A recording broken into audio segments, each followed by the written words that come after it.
Hello, രാവിലെ തന്നെ പച്ചക്കറിയെല്ലാം ഞാൻ നിരത്തി വെച്ചിരിക്കുകയാണ്. ഇന്ന് നമ്മൾ പൊതിച്ചോറിന് വേണ്ടിയിട്ട് തലേദിവസം ഒന്നും തന്നെ അരിഞ്ഞിട്ടില്ലായിരുന്നു കേട്ടോ. സത്യം പറഞ്ഞാൽ മടി പിടിച്ച് കിടന്നതാണ്.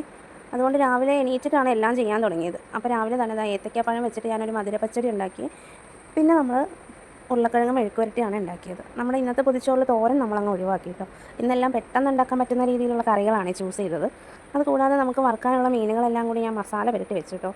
ഇഞ്ചിയും കറിവേപ്പിലയൊക്കെ അരച്ചിട്ടാണ് മസാല ഉണ്ടാക്കിയത്. എന്നിട്ട് ഞാൻ വേഗം എല്ലാം തന്നെ അങ്ങനെ വറുത്തെടുത്തേ. മീൻ വറുക്കാനാണ് നമുക്ക് കുറച്ച് ടൈം വേണ്ടി വരുന്നത് കേട്ടോ. കുറേ നമ്മൾ വറുത്ത് കഴിയുമ്പോഴത്തേക്കും ഇടയ്ക്കും തലയ്ക്കുന്നൊക്കെ ഓർഡർ വരുവേ. അപ്പോഴാണ് നമ്മൾ ഫ്രഷ് ആയിട്ടാണ് ഫ്രൈ ചെയ്ത് കൊടുക്കുന്നത് കേട്ടോ. പിന്നെ അധികം മീനൊന്നും നമ്മൾ വാങ്ങിച്ച് സ്റ്റോക്ക് ചെയ്യാറില്ലേ. വീട്ടിൽ നിന്ന് തന്നെ ഉണ്ടാക്കി കൊടുക്കുന്നതുകൊണ്ട് നമ്മൾ നോർമലി ഒരു 2 കിലോ അടുത്ത് മീനൊക്കെ വാങ്ങാറുള്ളൂ കേട്ടോ.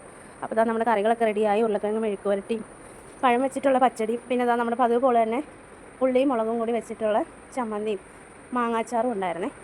എന്നിട്ട് ഞാൻ നമ്മുടെ ചോറ് അങ്ങ് പാക്ക് ചെയ്യാൻ തുടങ്ങിയിട്ട് നമ്മുടെ ഫസ്റ്റ് ചോറ് ഞാൻ പാക്ക് ചെയ്യുന്നത് 11 മണിക്ക് നമുക്ക് ബസ്സിലുള്ള കുട്ടികൾക്ക് കൊടുക്കാൻ വേണ്ടിയിട്ടാണ്. അങ്ങനെ ഇതാ ഞാൻ ചോറൊക്കെ പാക്ക് ചെയ്ത് എല്ലാം അപ്പം തന്നെ അടച്ചു വെച്ചിട്ടോ. മഴക്കാലമൊക്കെ ആയതുകൊണ്ട് നല്ല ഈച്ചശല്യം ഉള്ളതുകൊണ്ട്. അപ്പോൾ ഇന്നത്തെ വീഡിയോ ഇത്രയേ ഉള്ളൂ. പുതിയ മെനുവായിട്ട് നമുക്ക് ബാക്കി നാളെ കാണാം. ബൈ.